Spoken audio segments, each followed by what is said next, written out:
de pain et de pâtisserie que vous avez pu découvrir dans notre stand à base de farine composée de manioc et de maïs. Et nous travaillons à la standardisation de mets locaux à base de farine de banane plantain.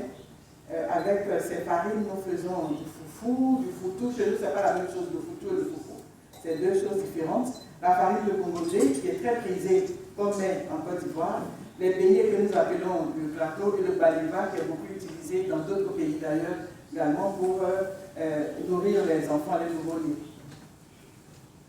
Et pour terminer, nous avons également en cours un projet de carbone forêt pour améliorer les techniques de cuisson des ménages en milieu rural et emmener ces ménages à produire leurs propres équipements de cuisson. De façon globale, en Côte d'Ivoire, Madame l'a dit tout à l'heure, je ne vais pas insister là-dessus, mais je peux juste le rappeler, 49% de femmes sont bénéficiaires du poids.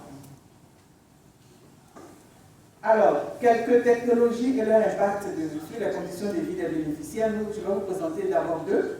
En ce qui concerne la multiplication de rejets de bananes plantains par l'agriculture, qui passe d'abord par la formation théorique et pratique. Ensuite, les rejets de bananes sont mis sous germoire avec un procédé simple et pas du tout cher.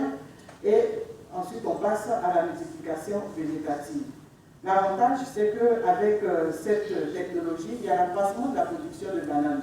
Il faut dire qu'en matière de bananes plantains, la Côte d'Ivoire, aujourd'hui, cela fait partie des... On ne peut pas vivre en Côte d'Ivoire sans manger de bananes, sous toutes ses formes.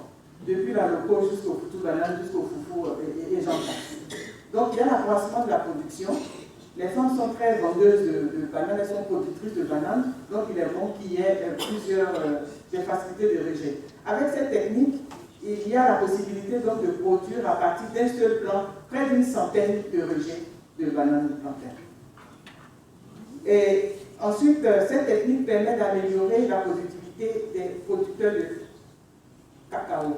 Parce que les rejets de bananes, lorsque la banane pousse, cela sert de couvert et de protection au plant de cacao lorsque les gens démarrent leur plantation de cacao.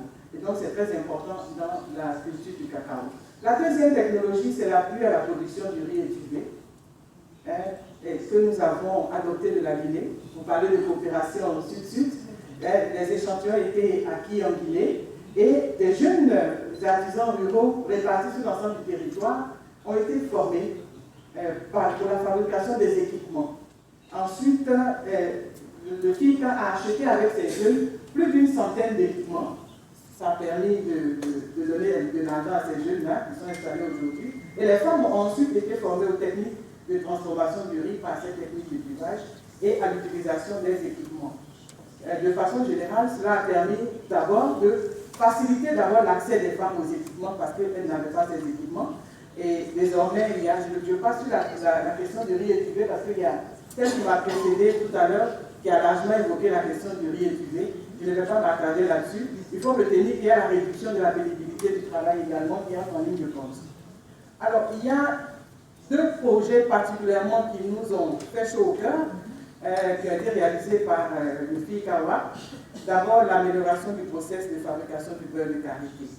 C'est une activité qui se faisait auparavant de façon manuelle et à travers la formation et l'octroi de matériel, concasseurs, broyeurs, torréfacteurs et tout le reste, les tricycles et tout cela, on a obtenu la réduction du temps de travail des femmes de plus de 8 heures et la pénibilité du travail a été complètement réduite parce que le travail était manuel à 100% et désormais c'est un travail qui est modernisé, mécanisé, on va dire.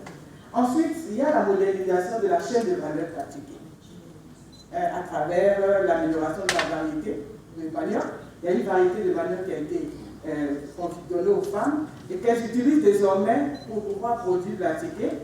Et ensuite, il y a tous les équipements désormais qui sont mis à la disposition des femmes, c'est-à-dire que depuis le début de la transformation, toute la chaîne de valeur est désormais mécanisée. Alors, j'aimerais ici faire un clin d'œil à notre partenaire de la BAD, à l'institution BAD, qui parlait tout à l'heure de mettre en laboratoire, sortir de laboratoire,